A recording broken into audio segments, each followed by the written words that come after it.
Hello, Internet. I'd like to talk today about ancient galleys, the warships of the classical world.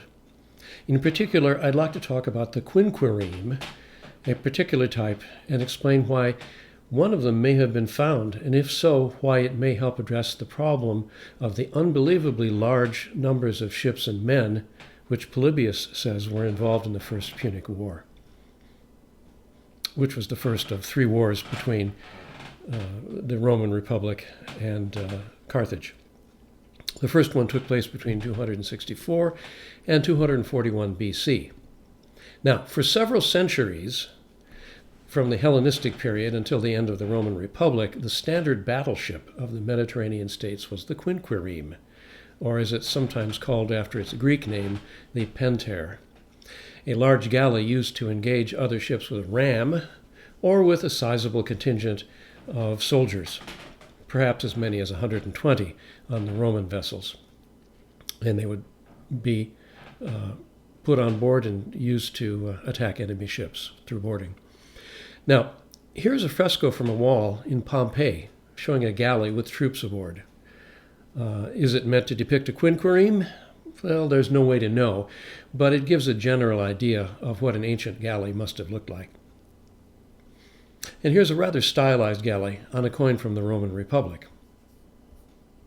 Now, the quinquereme, as I've said, takes its name in both the Latin and Greek languages from their words for five, which indicates that in some way squads of 5 men work the oars. Now, expressing what's become a rather common view, some writers assert that the quinqueremes were in effect enlarged triremes. In other words, that they were 3-level galleys. I disagree with this, and I'll explain why in a moment. First, though, we need to take a side trip and consider the trireme. The trireme had been the standard ship of the classical Greek times and was pretty clearly propelled by oarsmen in clusters of 3 separated, but not greatly, by their level and by lateral position in the hull. Each man pulled his own oar. They could all row sitting down, which allowed a quick stroke. Although the precise arrangement was subject to argument for years, there's now general agreement about the arrangement, though there are still arguments about the details. Here's an illustration. It's taken from one by the naval architect J.F. Coates, whose work informed the design of the Olympias, which is an experimental trireme built a number of years ago to see how a 3-level galley might perform. Let's not go into the actual performance of Olympias, but instead just take a look at the 3-level arrangement. And here it is, overlaid with red figures representing the oarsmen to make it easy to see. Now, in this view, the quinquereme, which appeared in the 300s BC, was merely an expanded trireme with 2 men on each of the upper oars and 1 man on each of the lower. I disagree with this arrangement for reasons set out in a blog post on my site, and I welcome you to look at that. And I think it's fair to say that while mine is a minority view, it's not without authoritative supporters. In other words, I'm not alone in my suspicions. You can see the blog for more information on this. In effect, however, my argument is simple, and maybe it's best shown through illustration. If you stack rowers in a trireme at 3 levels and 3 positions on the horizontal axis, some of them close to the outside of the hull, some closer to the inside of the hull, you can manage to keep them close together and keep the hull relatively narrow, which is important in a fast ship that would be used for ramming, for instance. But what happens when you double up the oarsmen? Here's the problem. I've used J.F. Coates's well-known drawing to illustrate this by overlaying extra oarsmen in red onto it. So take a look at this slide. You can see right away that to accommodate the extra oarsmen, 2 of them must be moved inboard. The result is that the 2 lower oars must be rowed with a standing and sitting stroke, and that's fine. During the Renaissance and into the days of the closing days of galleys in the 18th century, the oarsmen did use a standing and sitting stroke because there were several on each oar.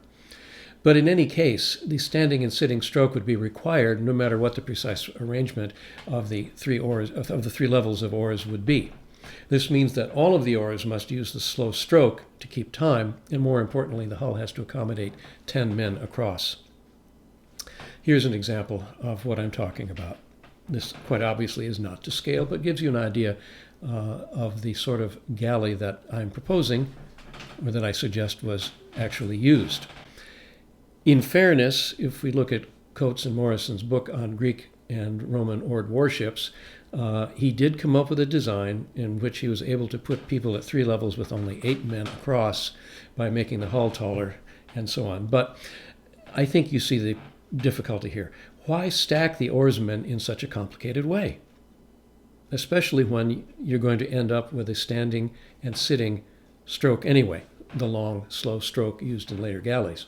Why build complicated ships in great numbers with so many oars, with a need for so many skilled oarsmen, when you can achieve the same thing with a single deck of oarsmen with 5 to an oar? So here's a sketch of what was done, in fact, on the Renaissance galleys and was used from that time onward. Instead of rowing seated, these men would stand up, bring the loom of the oar forward, step on a riser, and fall back onto the bench using their body weight to draw the oar. It gave a long but slower stroke. And I think this is what the Romans and Carthaginians did too. Therefore, I think that quinqueremes were single-level galleys rowed by teams of 5, 2 an oar, a system mechanically simpler than that of the trireme and requiring many fewer trained oarsmen. But the structure is not really what concerns me here. Instead, it is the distinct possibility that the remains of a pair of quinqueremes are resting unrecognized as such in a museum in Sicily. In 1969, a fisherman uncovered part of a wreck of an ancient warship off the coast of Marsala, the site of the last great naval battle between Rome and Carthage, the Battle of the Agates Islands, which took place in 241 BC. And you can see the remains of one of the wrecks here. And here's a picture of Marsala to give you an idea of where it is in Sicily.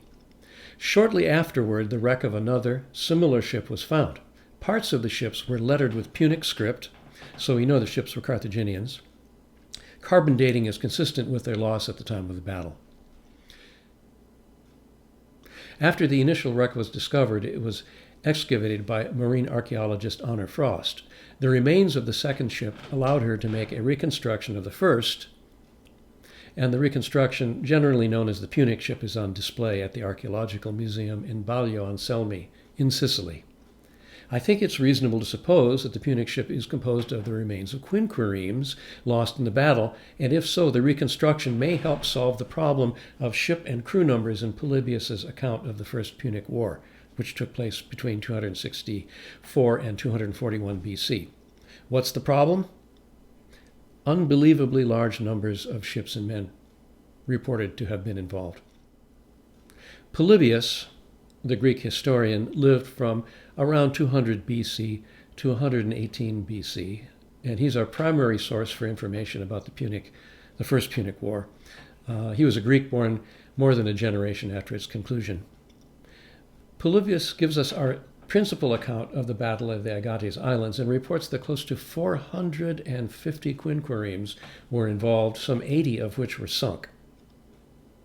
This is merely one example of a general problem of huge fleet numbers. The numbers of ships involved in this one battle is immense if, as Polybius tells us, 300 men rowed each quinquereme. Note that Roman and Carthaginian quinqueremes were much the same. The Romans had built theirs on the model of captured Carthaginian vessels, so finding one would throw light on the other, and we should expect the crew numbers to be about the same. If we take Polybius's account at face value, we must accept that as many as 135,000 men were rowing the ships at the Battle of the Agates Island, an astounding figure for the time, and one that doesn't even take into account the numbers serving at the same time in the Roman and Carthaginian armies. In his histories, Polybius describes several other fleet actions in which hundreds of quinqueremes are said to have been involved. Over 100 years ago, the famous classicist W. Tarn realized that the fleet numbers were inflated or misreported. He suggested that the usual Carthaginian or Roman fleet would have numbered about 100 or 120 vessels at any given time, under normal circumstances. I leave it to the reader to follow Tarn's interesting argument in Fleets of the First Punic War, which is found in the Journal of Hellenic Studies, volume 27, published in 1907. I suggest, however, that even a fleet of 100 vessels would have been a strain for the belligerents to launch if the crews had been as large as supposed, and quite apart from raising enough men for crews, there's the problem of supplying them during campaign. Consider further what Polybius says. Quote, "Moreover, the Romans lost in this war, the First Punic War, about 700 quinqueremes, inclusive of those that perished in the shipwrecks, and the Carthaginians 500, end quote. If the crews were as large as claimed, this stunning loss would have amounted to something on the order of 360,000 oarsmen. A fantastic number, even though the war lasted for 24 years.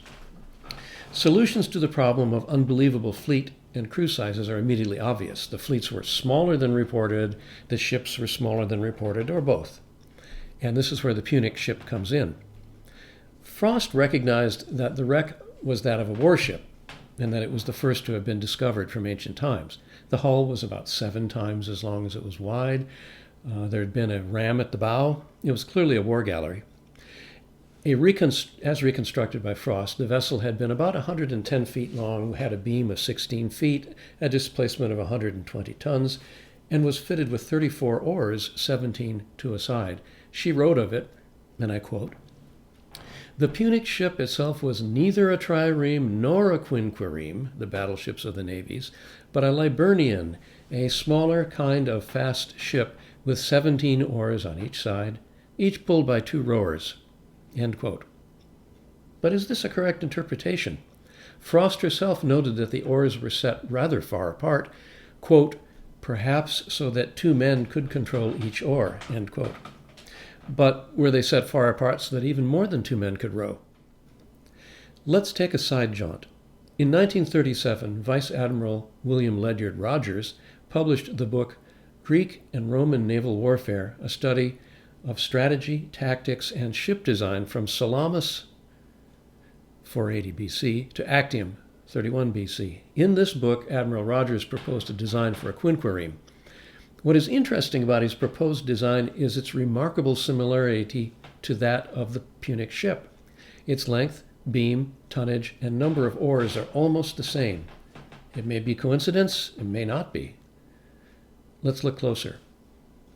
Admiral Rogers was a Naval Academy graduate and hence an engineer, and he commanded a number of vessels over the course of a long career, so his proposed design for a Roman quinquereme and his discussions of various technical aspects of oar-powered vessels are quite interesting and detailed, the product of both theory and experience. Rogers' proposed Roman quinquereme has these characteristics: length at the waterline of 100 feet, beam at the waterline of 18 feet, displacement of 116 tons, oars 30, that's to say 15 to a side. It is striking that the differences between the Punic ship and Rogers' proposed quinquereme are minor, apart from the number of oarsmen. Where Frost's proposed reconstruction has 34 2-man oars for a total of 68 oarsmen, Rogers' design has 35-man sweeps for a total of 150 oarsmen. In other words, the hulls are remarkably similar in dimensions, but the number of oarsmen differs significantly. Here's a table of comparison. So, if we accept Rogers' plan, a hull of the size of the Punic ship should be able to accommodate the additional oarsmen. The sweeps, or oars, would have been on some sort of outrigger above the waterline, which outrigger is apparently not among the timbers of the half hull or so that survives of the Punic ship. Here is one of Rogers' illustrations of that design, which shows this arrangement. Now, Ms. Frost refers to the Punic ship as a fast ship, and perhaps she's right, but can she be right if the rowing arrangement is as she suggests? As Admiral Rogers states, the speed of a galley depends largely on how many rowers it has per foot along the hull. Therefore, increasing the number of rowers per foot increases the power available to drive the ship. Increasing the number of rowers comes with a cost, of course. While a trireme can employ individual rowers pulling single oars, which is the most efficient plan, there is a limit to the length of a ship and to the number of levels, which is 3. The obvious solution to the problem of levels is to add more oarsmen to each oar instead of increasing the number of levels. But each additional man must work closer to the thole, that's the point on which the oar pivots, and so he contributes less power. Rogers' figures state that while an individual oarsman working on an individual oar might be expected to produce 0.14 horsepower for 20 minutes, 5 men on a large sweep could be expected to produce 0.45 horsepower during that time. Oarsmen who must row for longer periods obviously will row more slowly and produce less power. So let's compare the power of the Punic ship with 2 oarsmen to an oar and with 5 to an oar. According to Rogers' formula, a crew using 34 two-man oars should produce 8.26 horsepower for 20 minutes. Rogers proposed Quinquereme of about the same dimensions as the Punic ship with 150 men on 30 oars would produce 13.5 horsepower for 20 minutes. With 34 oars posited for the Punic ship, the horsepower rises to 15.3. The difference is striking. Rogers writes of his design, quote, with a wetted surface of 1,695 feet, the full speed under oars should be about 6.6 knots and 4 knots for 2 hours, end quote. Could the Punic ship, which was of similar dimensions, hope to approach this performance with only about half as much power? Could it be considered a fast ship with only 68 men on the oars? See the table to compare the features of the Punic ship reconstruction with Rogers' proposed design. I don't say here that there are no difficulties with my suggestion. For one, the discoverer of the wreck herself did not construe it in this way, perhaps because of Polybius' statement that quinqueremes were rowed by 300 oarsmen. But is this figure accurate, at least in the case of the fleets of the First Punic War? Let's circle back to the problem mentioned earlier, the impossibility of the fleet sizes reported for the First Punic War, both in numbers of men and numbers of ships. For example, Polybius reports that the Romans lost 93 ships alone at the Battle of Drepana. If the greater part of these, say 4/5, were quinqueremes, the standard battleship of the period, the losses in manpower would have exceeded 22,000 men in a single battle. That number exceeds that of an entire consular army. And there were other huge losses in battle and from storms over the course of the war. The easiest solution to this problem is to recognize that the fleet sizes in Polybius are exaggerated or misreported, though how much is difficult to say, but also that the quinqueremes themselves were smaller. The logistical situation alone would suggest this, as Admiral Rogers knew decades ago. Now, however, we have some additional evidence. The Punic ship, if, as seems to me probable, it is reconstructed from the remains of a pair of single-level quinqueremes with 5 men to an oar, then even if Polybius' numbers are taken at face value, the losses in men is severely reduced, and the costs of the vessels much reduced. Combine smaller fleets with smaller ships, and the losses of the First Punic War become more credible. If you've enjoyed this video, please consider looking at my blog or reading one of my books. You'll find them listed on my blog at erichildinger.com. Thank you.